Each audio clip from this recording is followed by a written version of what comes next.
Hey, this is Dr. Paul with Chiropractic Personal Injury Marketing, and let me share with you why or how to stop having your bill cut by attorneys, having attorneys stop asking you to cut your bill. And I'll share with you actually why it's happening also. So if you know how it's happening and why it's happening, then that helps you to stop it. And so let me share with you how that happens. And again, I've never had any attorneys ask me to cut my bill. And I've opened 77 offices in 20 states. And I've testified. I've never lost in court for an attorney.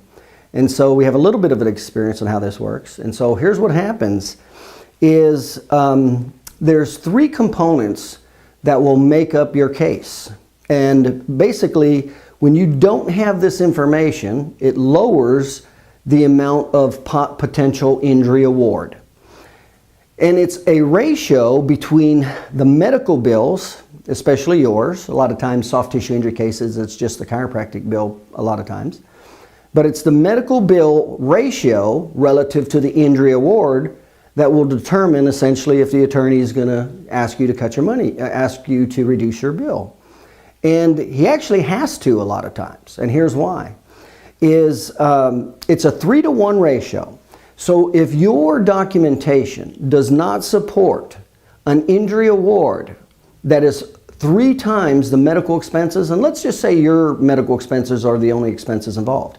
And let's say you have maybe I don't know, $5,000 bill, okay?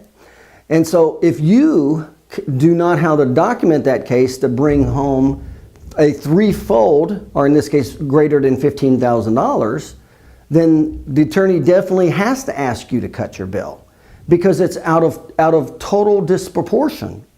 In other words, typically the attorney gets a third, the patient gets a third, and the medical bills are a third. That's called industry standard. That's the way it should be. And the documentation that the attorneys are keep getting lower and lower, are not good to support a 3-to-1 or greater injury award.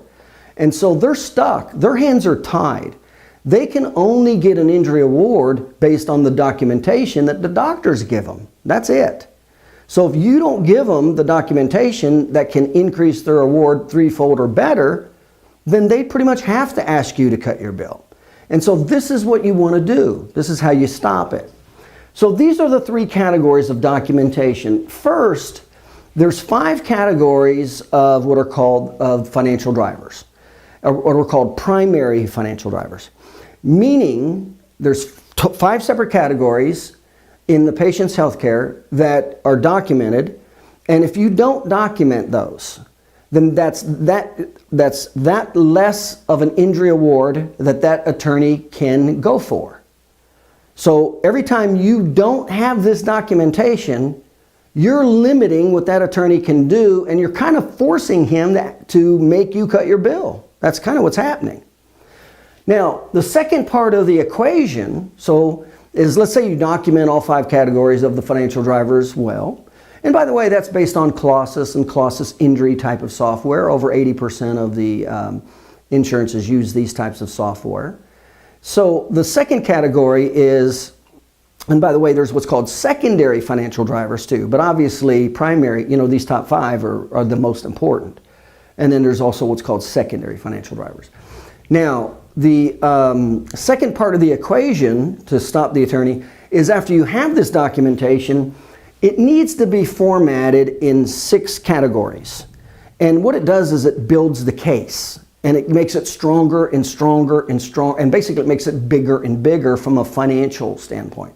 So it helps solidify and magnify the documentation you do have.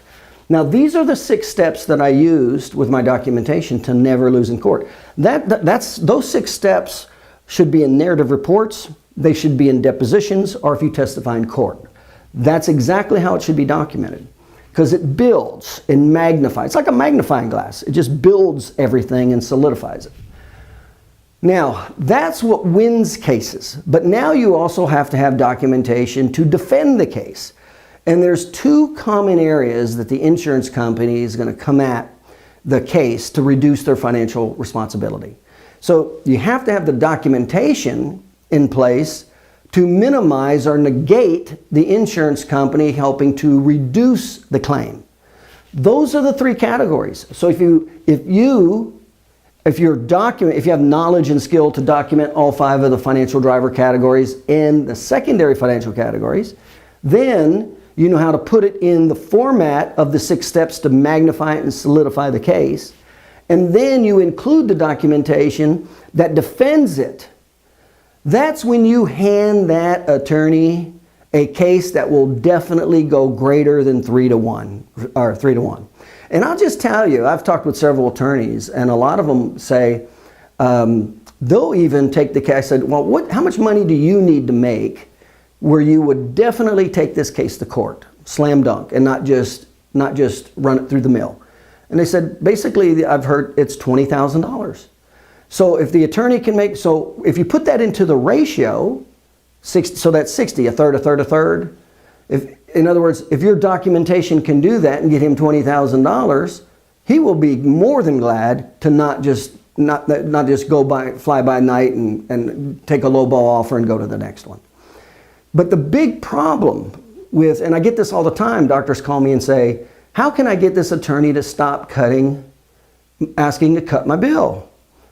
And the answer is to increase your skill knowledge and your documentation knowledge. That's the answer. Because if you cannot deliver the documentation at a 3 to 1 ratio or greater, then there's no way your documentation should be greater than a third. That's how it works. And I'll just tell you, most of the time, it's no problem doing that. You know, I'd say easily over 70–80% of the time with soft tissue spinal injuries, the documentation's there. It's just being missed. It's just being missed. And I serve as expert witness often all the time, and doctors totally miss many of these financial drivers. And then I rarely see a doctor that knows how to put the documentation together in those 6 steps to win the case. And rarely do I see doctors that have very specific documentation to defend the 2 categories that the insurance company does. So if you're not doing this, and I'll tell you the #1 way you can tell if you got good documentation, because everybody that I talk to says, oh, I got okay documentation, or I think I got good documentation. And these are guys that have been to Carrick Institute, you know, all this personal injury, and they tell me this. And then I walk them through this, and they're not even doing half of it. They're not even doing half of it. And they've been to all these, you know, supposedly major, you know, personal injury seminars, and they've been in practice 20 years. So the #1 way that you can tell that, the #1 real way you can tell that you're not documenting well is when the attorney asks you to cut your bill.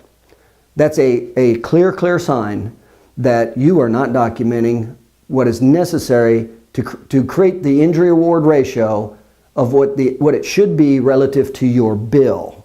And I'll just tell you what, you want to kill referrals? That's a great way to kill referrals, is where the attorney always has to ask you to cut your bill. I mean, you have to think of it yourself. How would you like it if you were sending somebody business and then you always had to go after them and beg with them and plead with them to cut their bill after you've sent them the business? Great way to destroy relationships is what that is. So we do the opposite. We increase our knowledge and skill level, and then that helps the injury award case, and the attorney stops asking to cut the bill. As a matter of fact, that actually stimulates referrals because you're increasing their income. I'm Dr. Paul, Chiropractic Personal Injury Marketing. Again, we train in the documentation and 10 marketing systems. It includes webinars, automated videos, and seminars. Check us out, chiropracticpersonalinjurymarketing.com.